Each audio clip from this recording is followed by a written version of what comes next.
Hello everyone, welcome to another episode of Thunderstruck, our look back at the greatest and most memorable matches of one Jushin Thunder Liger as we count down to his retirement on January 5th and 6th at the Tokyo Dome and at Oda City Gymnasium.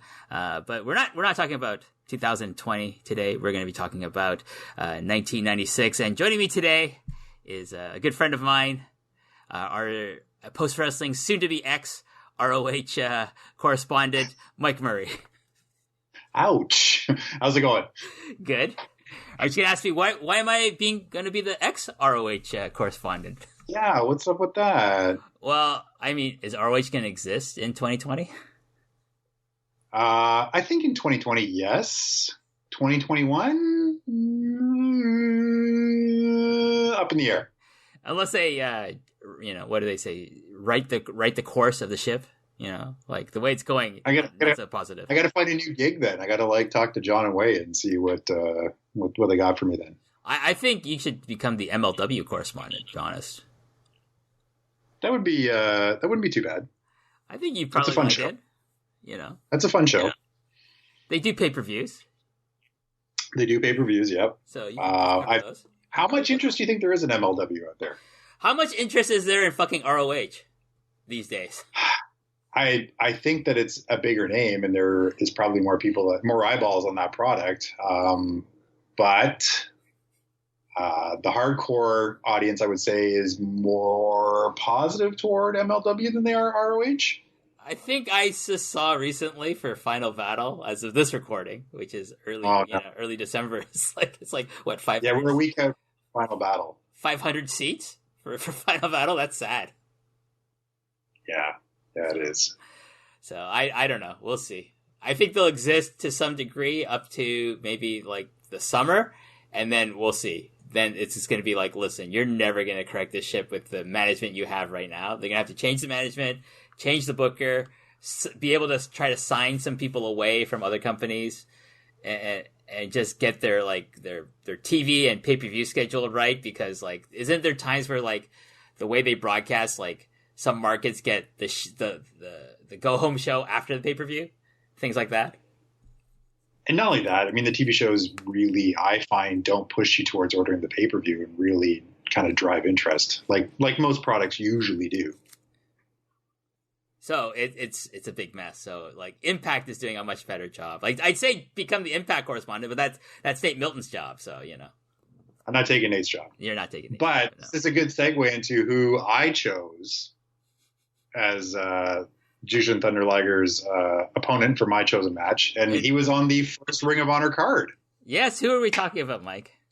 We're going to be talking about Jushin Thunder Liger versus Black Tiger 3. No, 2. He's the second one. No, he's the second one. Sorry. Black Tiger 2, who we all know and love as Eddie Guerrero. Eddie Guerrero, yes. This is from the Best of the Super Junior. This is the finals of that particular tournament from June 12th, 1996, from the Osaka Prefectural Gymnasium, a venue I've been to many a time. It's a great venue to watch wrestling. But before we get into the match itself, Mike, let's talk a bit about Jushin Liger and what does he mean to you as a professional wrestling fan? I was immediately drawn to him when I saw him on WCW in the 90s because of his costume and his mask. And it was just, as someone who was aware of Ultraman and, even that sort of early Power Rangers kind of look, to wear a costume like that and to have his wrestling style seemed kind of crazy to me as a, someone in my 20s watching this. But as we've seen Liger through the years and show up in different places and amazing places, even in Toronto, over the last 20 years, right? Liger's amazing, even these days to see him at Ted Reeve or something and having a match against Cody, I remember a few years ago, just loving the crowd and loving kind of where he is and what he's doing. My big question now is, now you have kids, you have 2 lovely daughters who are big wrestling fans themselves. What does Jushin Liger mean to them? That's a bit of a lead-in. So my youngest daughter, Nora, is huge Liger fan. Something about him speaks to her, and I think it's the mask. I think it's the costume and that sort of sense of mystery that you can't see who he is underneath all that at all. And she's been just automatically drawn to him. And you can attest to this as seeing pictures of her when she was, 3 wearing a Jushin Thunder Liger mask around the house, right? Yeah, it was lovely. In fact, when we went to the G1 first night in Dallas, her other favorite Naito was facing Jushin Thunder Liger in a tag match, and she was very upset that Naito was not very nice to Liger and gave him the boots. And she kind of turned her back on LIJ for most of the summer. She was upset. Wow. And how about the older one, the Queen of the Z Block? Viv, the Queen of the Z Block, is a Liger fan as well. And being a little bit older, we kind of talked a little bit more about character and history and things like that she can kind of understand the scope of things. And she's actually been talking to me about, as we led up to this episode of, who I chose and why. And we talked about some things. We talked about the structure of the match that we're going to be talking about later on. And I guess this is a Liger household. It's a Liger household. And I guess your wife, Marina, fan of Jushin Liger as well. She is a fan of Eddie Guerrero, that's for sure. Definitely. I remember going to O'Grady's with the two of you, and you're both enraptured with Eddie Guerrero. Let's talk a bit about Eddie Guerrero, and I know he is one of your favorite wrestlers of all time. He's one of mine as well, but I think your passion for him far exceeds mine. I remember, the Monday Night Raw. We were at O'Grady's the day after he died. And it was a very emotional night. And I remember you being very emotional, watching that tribute to him. Yeah. I think, when we look back at some of the stuff that our wrestling fandom has been, and, that was a heavy night, right? And being in there and kind of sharing it with, some of us who have been friends for years and, saw that guy who, was at O'Grady's, even himself there, right? I mean, his autograph was on the wall. Get a chance to get out of WCW and get into WWF and screw up and clean up and get another chance and maybe screw up again and clean up and then, eventually win the big one, win the big belt, right, against Lesnar. Yeah, it's his journey is amazing. If you look at it, he started as in Mexico as a luchador, and then he moved to Japan for working for New Japan Pro Wrestling, and he was a junior heavyweight. Then he went to WCW. He was a cruiserweight, eventually kind of made it up to the heavyweights a bit. And then with the U.S. title, right? With the U.S. title, and then with the LWO as well, his feud with, a bunch of other people. But it's not until he gets to the WWF with Benoit and Malenko and Perry Saturn that it's okay, they see something in him. They wanted that Latino hero, that Latino star to draw in that growing and continuing to grow in 2019, Latino audience.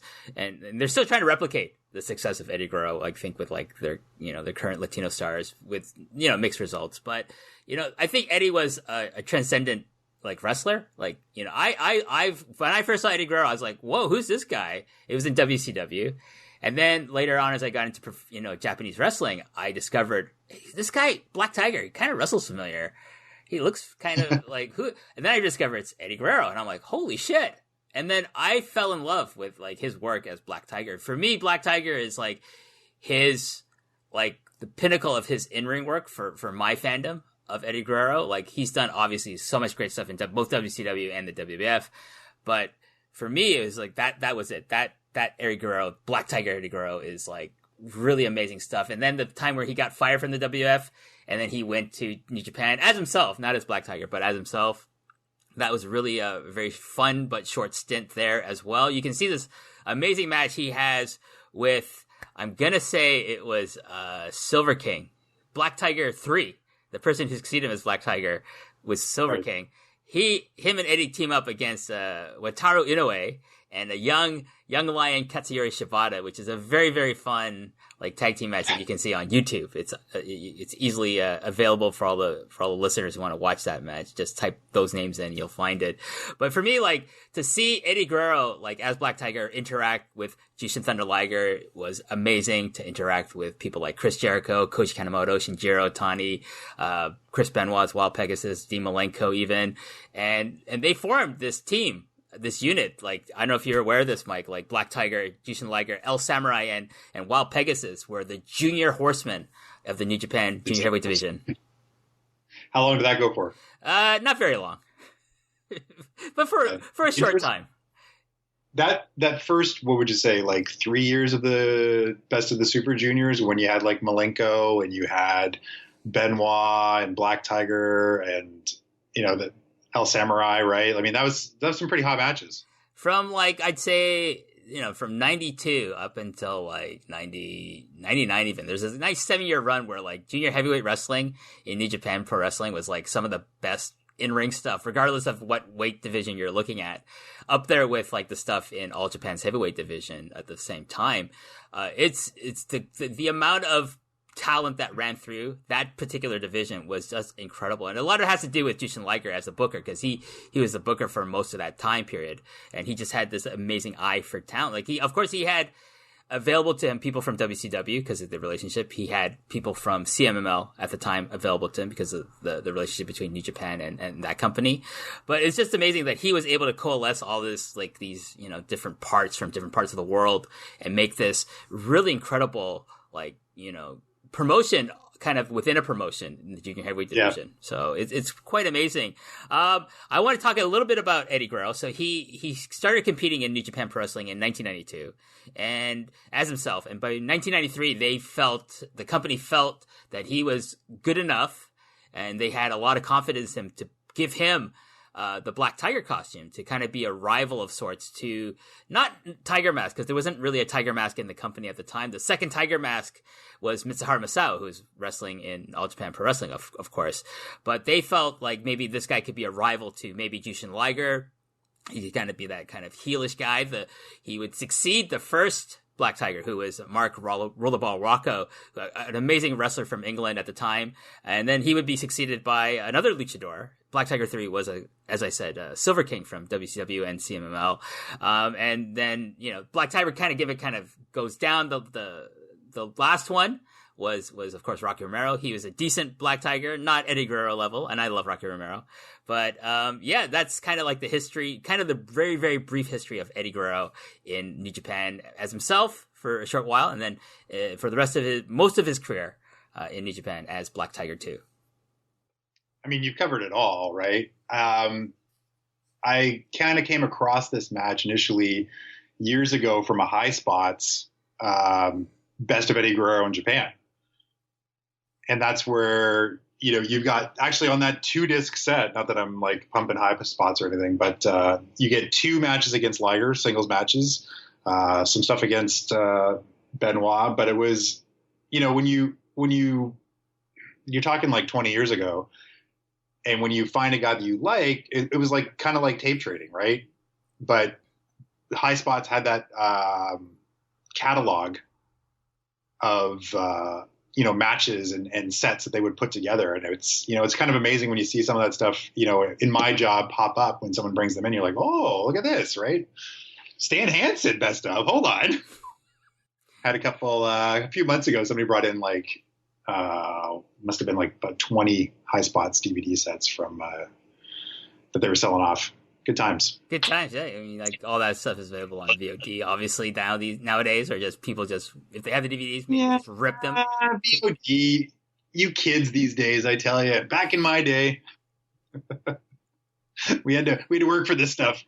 What are you talking about? I'm older than you. I remember going to ROH shows with you, and we just like peruse the merch table, not for t-shirts, for DVDs. Ooh, look at that. Best of Matt Sydal, like in ROH. So maybe like trade that. Maybe like, oh, there's a Best of Generation Next. Oh, it's only like 1 disc. It's got like 7 matches on it. Okay. And that's not, and that's more of an indication of like, you know, the the shelf life of that group, not necessarily about the quality of the guys in the unit, because they were all fucking great. But let's get into the match, Mike. Let's talk about the finals of the Best of the Super Junior Tournament, Part 3. This would be, I would feel, like maybe the pinnacle for Eddie Guerrero as Black Tiger in New Japan. He would meet Jushin Thunder Liger in the finals of this match. We start the video, and Black Tiger comes out first. He's got a sweet cape as part of his entrance gear. Out next is Liger. Also has got a sweet cape. Both these men sporting some sweet capes, Mike. Yeah, it really kind of gives that superhero effect when you're looking at these two with the costumes and the masks and the capes. Of course, the capes. Capes are a big thing. I think capes work really well if you're a masked character, not so much if you're not a masked character, in my opinion. This is true. And our ref is Tiger Hattori, is it not, in this match? A much younger Tiger Hattori? I believe it is. I'm blending all the matches I've been watching in. It might have been. I know there's one match I watched like this past week for preparation of these shows. Like I think one of them was maybe a young Marty Asami, even though he looks young now. Yeah, exactly. Let alone 20 years ago, right? So it could be. I think it's Tiger Hattori. It probably would have been 1992. He's the liaison for a lot of the foreigners. He refs a lot of the foreign matches.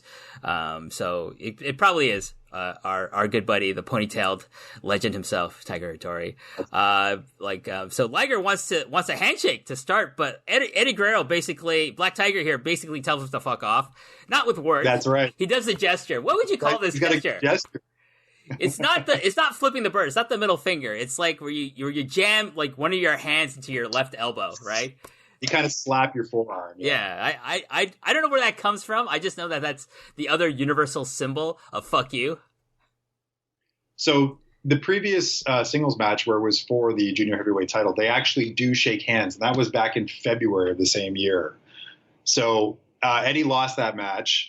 Black Tiger lost that match to Liger. And it seems like throughout this match, there's a sense of respect between the two of them. But Guerrero's kind of pissed that he didn't win the title from before. Yeah, so we'll talk about kind of the divide maybe that exists between Eddie and Liger throughout this match. And it's kind of symbolized by some of the people that are in each guy's corners. And we'll get to that a little later on in the match review. I made notes about it. So both men start the match. They engage in some mat wrestling. They're trading the advantage between them.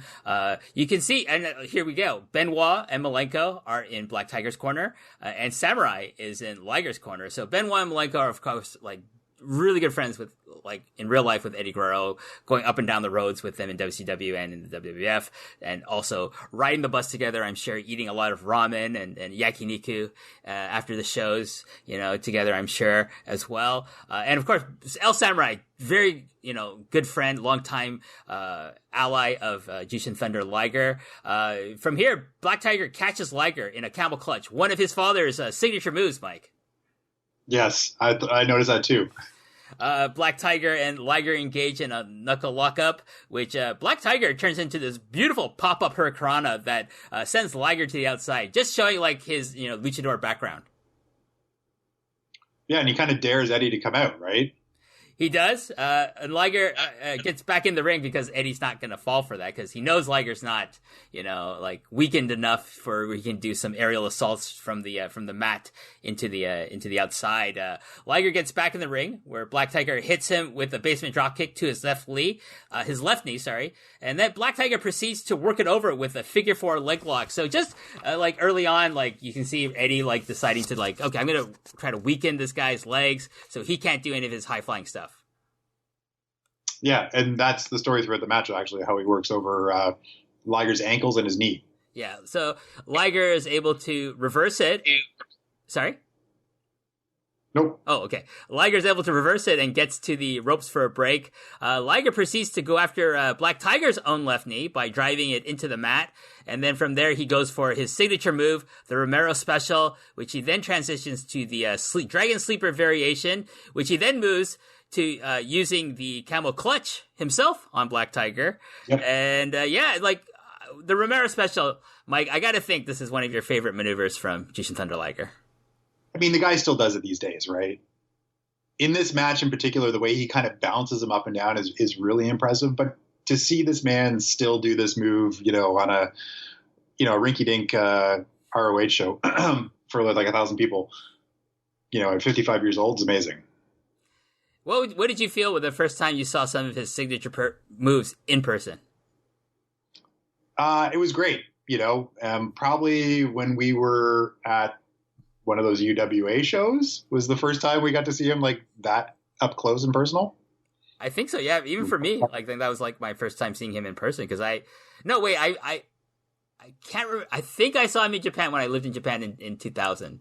So, okay. But nothing like a singles match or anything like that. So it wasn't like that. No, I guess we could talk about this afterwards if you want, but, let's get back to the match and we'll talk about some of the UWA stuff afterwards. Okay, sure. So we get a tilt-a-whirl backbreaker, another signature move from Jushin Liger. He transitions into a seated abdominal stretch, and then he moves that into a pitting cradle, and then he turns that into a cradle with a wrist lock on Black Tiger. This is some beautiful transitions. Like you kind of hinted at this earlier in the show that he's got this wild costume on, so you just assume he's just like this high flyer, daredevil kind of guy like Hayabusa or the original Tiger Mask. But he's not. He's actually very, very like solid. And actually, he's excellent as a technical wrestler, Mike.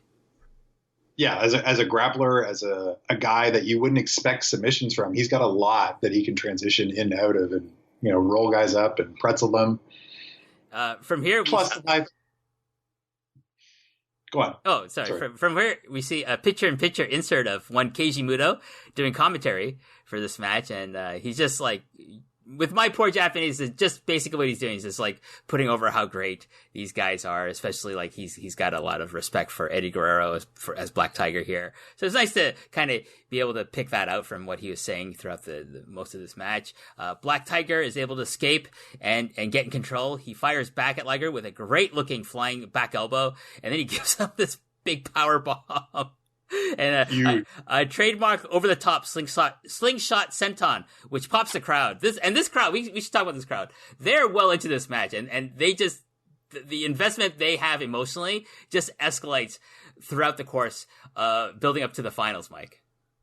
Agreed. And when some of the moves are kicked out of or just missed, the crowd goes insane. Yeah, and then from the slingshot senton, he goes back to working that left knee by slapping a leg lock onto it. Liger gets a rope break. He kicks Black Tiger in the face. Just a big, yes. Fuck you for all the stuff you've been doing to me. He does a snapmare into a chin lock, into a head scissors. Again, just these amazing, smooth transitions from Liger, Mike. Yeah, and there's so much stuff, as we talked about it before, when you're trying to make the notes of what's going on in this match, it's like pause. Okay, go. There's just 5 things in the span of 20 seconds, and all of them make perfect sense. Exactly. That's the good thing about Liger is that he is someone who doesn't just string moves together. They transition into one another. Oh, that makes sense. That makes sense. That makes sense. And things might call back to things he might have done earlier in the match as well. So it's another great thing about him is like you're saying, it just everything makes sense. So we got the head scissors. And then we move into a hammerlock. So he goes after the arm. And then I made a note here that there's actually surprisingly very little aerial moves in this match, Mike. It's mainly been on the ground for the most part. Exactly. For these two guys at this stage of their careers, it's amazing how much grappling and ground-based stuff there is in this. From here, Liger whips Black Tiger into the corner and follows up with a capo kick, another signature move from one Jushin Thunder Liger. Black Tiger tries for a move of some sort from the top rope, but while he's climbing, Liger catches him with a shote, which sends Eddie flying into the barricade on the outside. Liger goes sorry? Shote is the floor. Oh yeah, right off.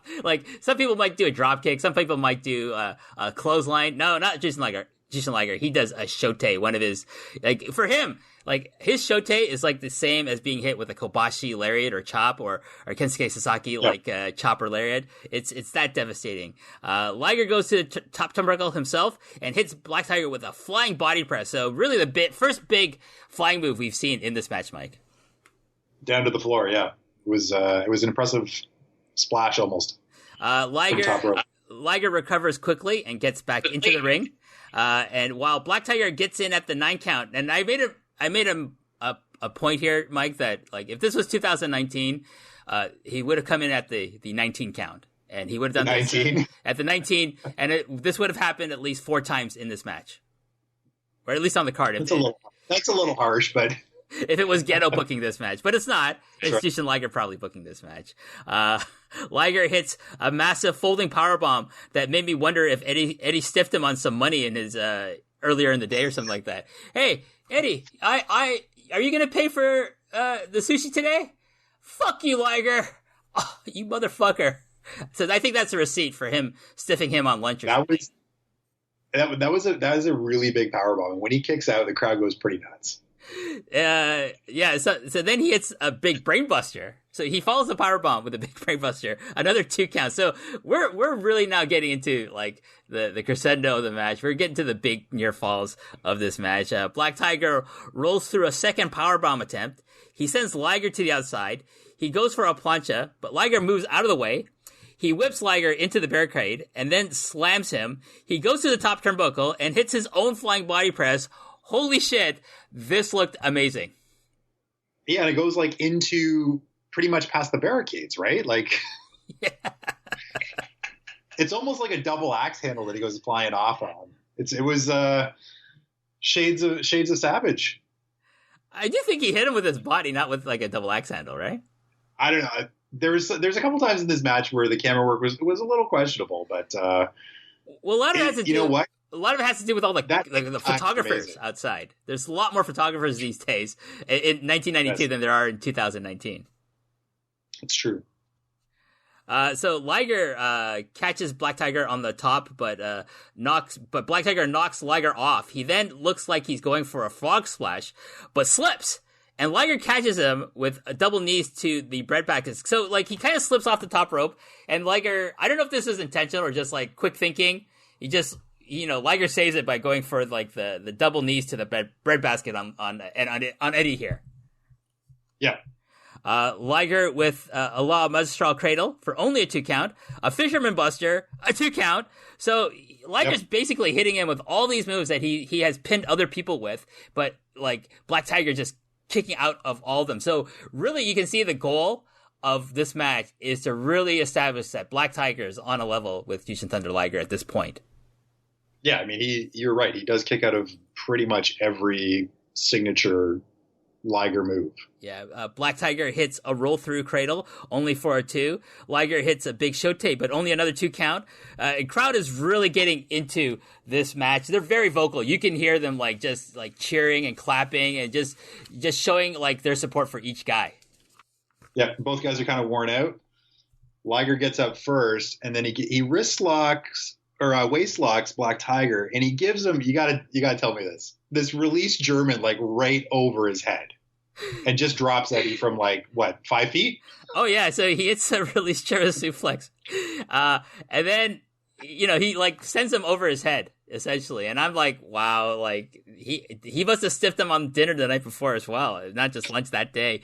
And then he hits him with a Liger bomb. Holy shit. He gets a 2 count. And the crowd is going crazy now. They are absolutely loving this, eating up every false finish in this move, Mike. Yeah, and the announcers are like screaming Liger bomb, and they're going crazy. The crowd's going crazy. Black Tiger blocks Liger Tornado DDT by dropping him straight on his knees. It looked really awkward, I think it kind of like maybe Liger was trying to go for one of Eddie's signature moves, and Eddie was not having any of it, so he's like, I'm going to try to break your legs on this reversal I'm going to do onto you. He follows up with 2 knee lifts, and then gives him his own brainbuster. This was beautiful. Yeah, it was, and this starts to be the echo of some of the other stuff from the previous match. But he doesn't go for a cover here, Mike. He wags his finger at Liger, maybe saying, don't use my moves against me, motherfucker. Yeah, he actually points to himself, right? Yes. He finger waves like, no, and then points to himself. That's my move. That Tornado DDT is my move. That's Chavo's move, motherfucker. Don't use the Guerrero family moves. Black Tiger hits the Black Tiger bomb, which is basically like the I think that's the Splash Mountain bomb for only for a 2 count here. Yeah, it's almost like a razor's edge, right? Turned into a power bomb. The Razor's Edge, so the way like Scott Hall would do it, he follows down whereas Eddie Guerrero, when he does this move, like he throws the guy over his head and then catches him by the waist and does a kind of a sitting power bomb like a Liger bomb. So it's pretty impressive the coordination that you need to successfully pull off that move. And the strength for sure. Right? Oh, definitely. I think Eddie Guerrero's like sneaky, super strong for a wrestler of his size. Yes. Black Tiger then goes for an avalanche-style brainbuster. So this is a brainbuster from the top rope, but Liger luckily shifts his weight and sends Black Tiger crashing down to the mat with his own body on top of him. And there's a 2 count here. The crowd is electric. Liger hits Black Tiger's arm with a jumping knee from the top and immediately goes for an arm bar. So really smart transition here. He's not like, it'd be stupid if you hit him. You know, I've seen people like, okay, I'm going to hit him.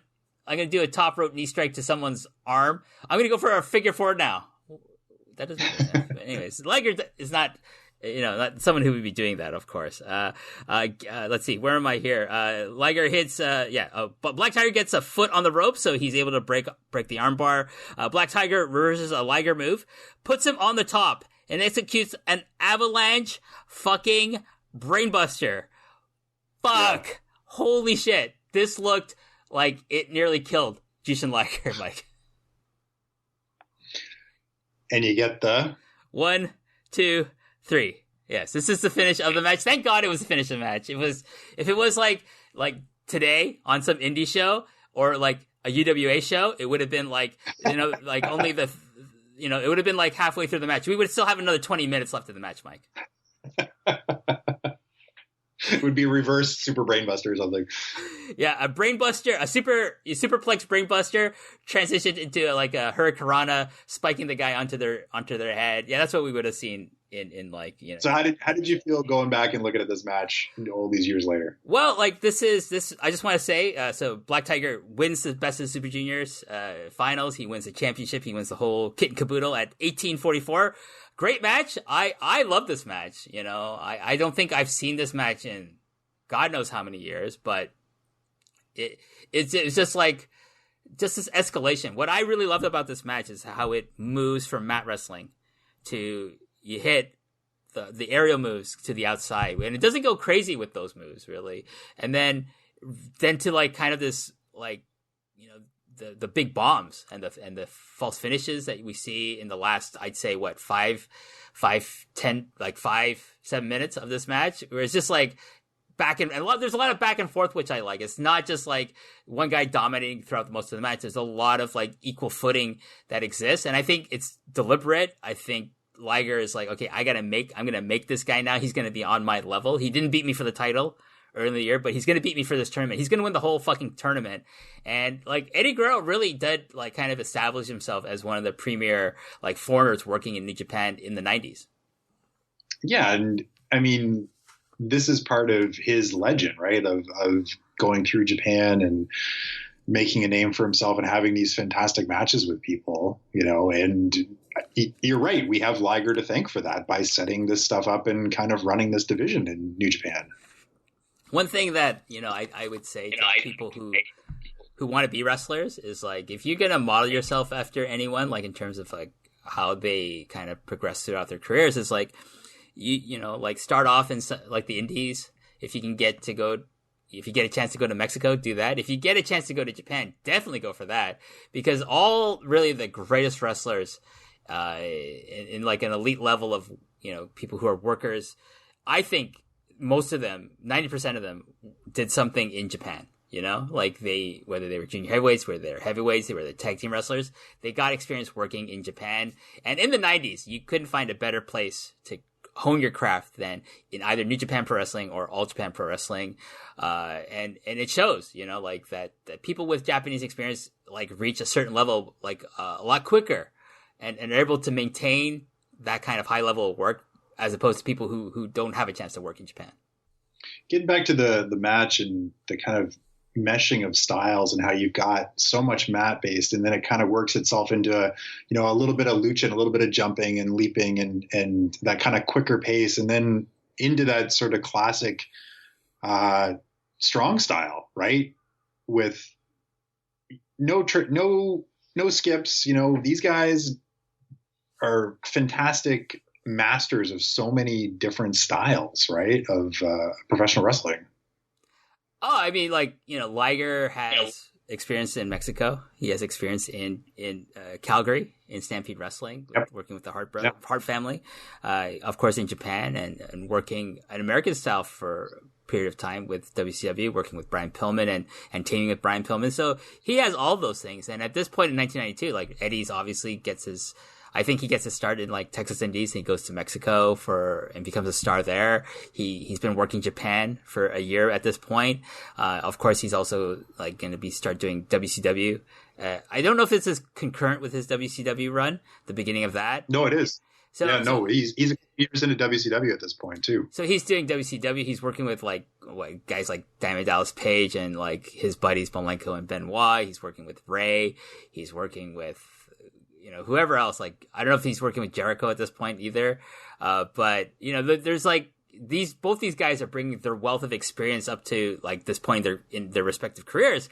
And they're just like showing you like how it's done. This is how you construct a near perfect wrestling match, in my opinion, at least. You're not wrong. Yeah.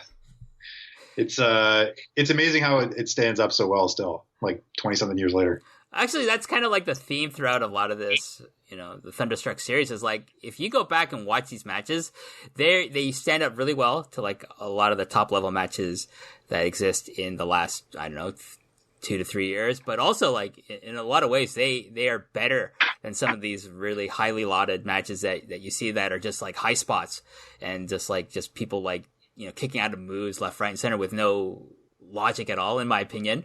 And then you watch this match, or a match like maybe Liger has with Shinjiro Otani or Koji Kanemoto, and it just all makes sense. It just like, this makes sense, this makes sense, this makes sense. That's logic. It's not just kicking out of moves or doing high spots for the sake of doing high spots, Mike. And that's something you can never accuse either man of doing. It's just doing like big moves for the sake of doing big moves to like pop the crowd or pop their friends in the audience or something. No. I mean, everything that these guys do, when you can sit there and watch a match with no sound, or you can't understand the commentaries, but you know exactly what's going on in the story that's being told. It's an art, right? So you showed this match to Vivian and Nora?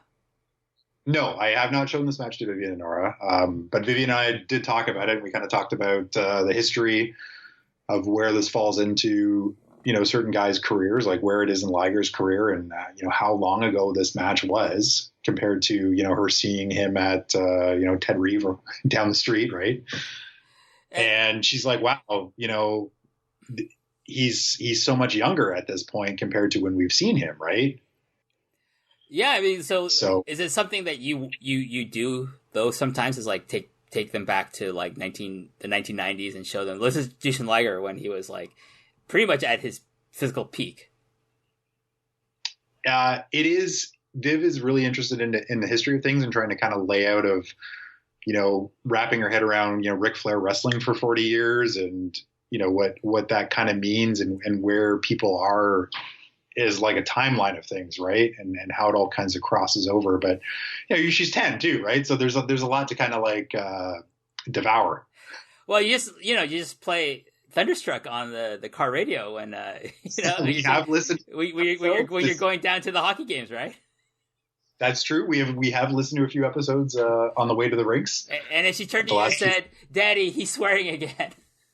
Yeah, it's more like, I can't believe she just counts how many times you swear during an episode now. I should just like set up a digital swear jar for her. She'd probably like be able to pay for college by that point, you know. A little quarter every time you do it or something like that. Yeah. Every time I say the word "fuck," it's a quarter for a Canadian quarter for one Viv Murray for her future university fund. It's been kind of amazing looking at you know, the people you've chosen and the matches that they've chosen, because it's tough when you think of something and someone like, oh, someone else is already doing that Ray match, or someone else is already doing this match, right? And you got to put your thinking cap on and decide which match you want to talk about.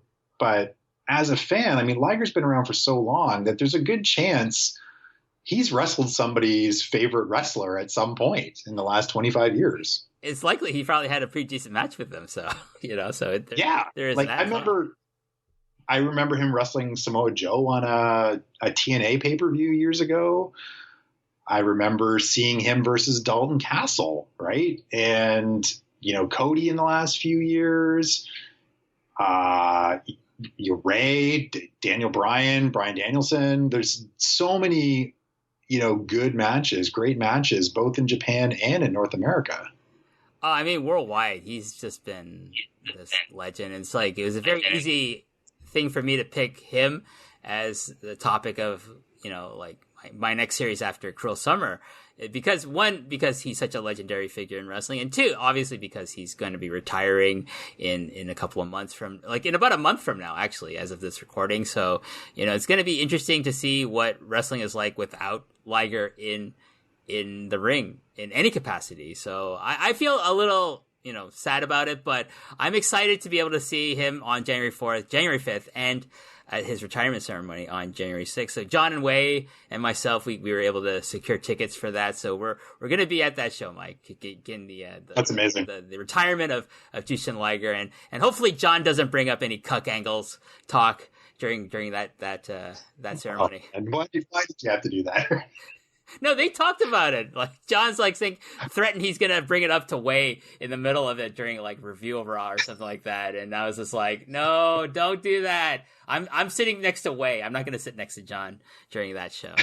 Anyways, so you wanted to bring up something about UWA, like Liger appeared in the UWA. Explain what UWA is, by the way.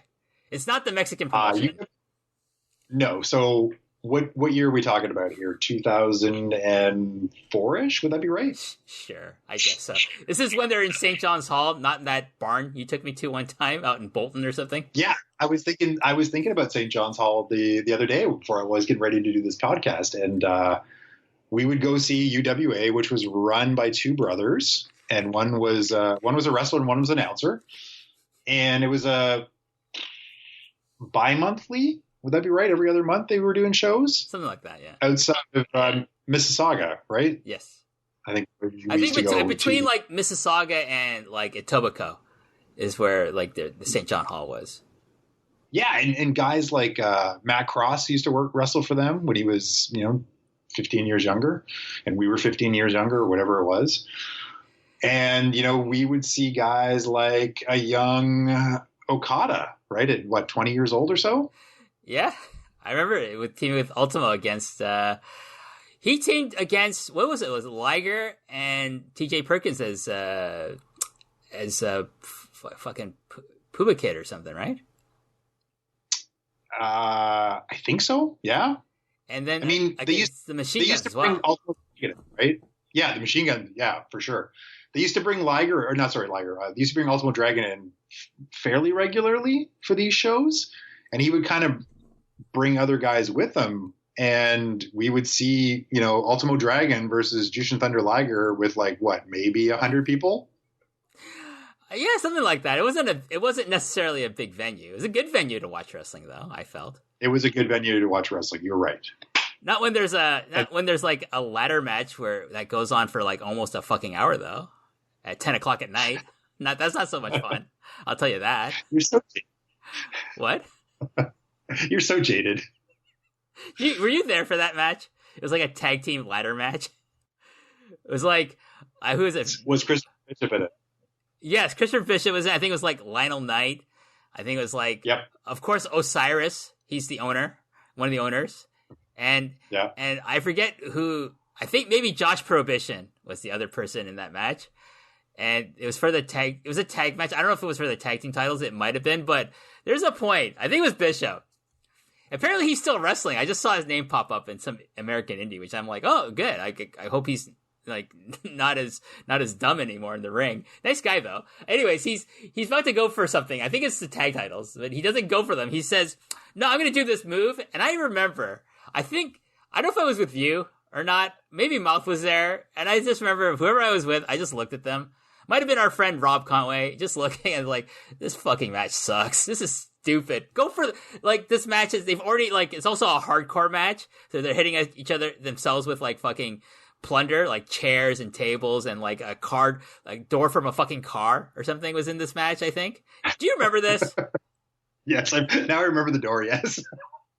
Such a stupid match. I was just like, this guy, it's like these four guys just said, you know that stupid CZW match we saw where these guys nearly killed themselves and had no psychology? Yeah, let's copy that. Okay. And then we had to suffer for that. At least I had to suffer. I gotta say, to be honest, to be fair, most of the fans in that audience were well into it. I was not, though. You're right. I mean, there was the fan base that they ran for a few years, and it was passionate. You can't say it was a lazy show, right? I mean, those guys all, put their butts on the line. Well, I kept going back, so like they were doing something right on those shows. So exactly, right. And it was one of those shows where there was usually something for everyone. There was also some winner fans in that audience. I'm not gonna mention names, but there's like some people that I don't know what happened to them in the wrestling fandom scene, because they didn't show up at O'Grady's in August when we had our return there. But there's some people going to these shows. I'm like, yeah, I don't want to. Do I want to hang out with you? No, I do not actually. So, ouch. Somehow I made the cut. You made the cut. You and Mouth, Rob Conway, people and other people. Remember when John used to timekeep those matches? Oh my God! And Jason Agnew was the ring announcer. Yeah, you're right. Yeah. Maybe John's gonna be listening and thinking, man, my stopwatch from that show just died recently. He does it on his iPhone now.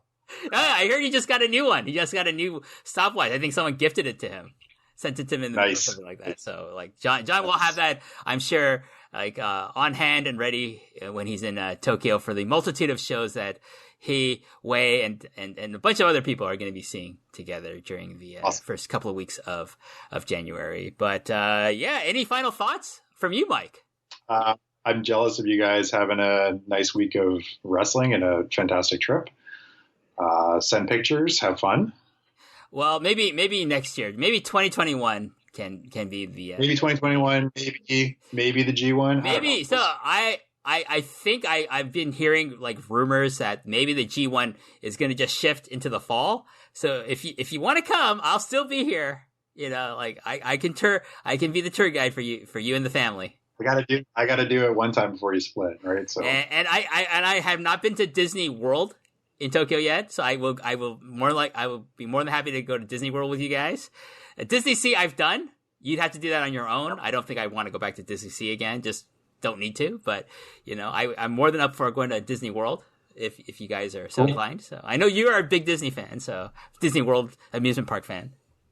Are you not? Yep. So the family does like their theme parks, yes. You can do that. You can go to Fuji-Q Highlands, which is like about 2 hours away from Tokyo. And then you can go to Universal Studios Japan in Osaka as well. You can make a whole huge trip about it, Mike. So maybe we'll talk more off the air about future vacation plans, future vacation plans. That's right. But at this time, I want to thank all the listeners for tuning in to this show, this episode. I want to thank you, Mike. Thanks so much for doing this show with me. It's always a pleasure to talk with you. Maybe I'll be a guest on your future MLW review show in 2021. We'll see. And but any plugs, Mike, for the listeners out there? I want everyone to have a great holiday season as we're approaching it. This will probably air way after the holiday season has ended, though. But well, then I hope everyone did have a good holiday season and they're having a happy New Year and enjoying themselves. That's so kind of you. I share the sentiment, even if I didn't express it like as well as you did there, Mike. But thanks to all the listeners again, and stay tuned. We still got several more episodes left of this series, and until the next episode, I want to say to everyone, goodbye.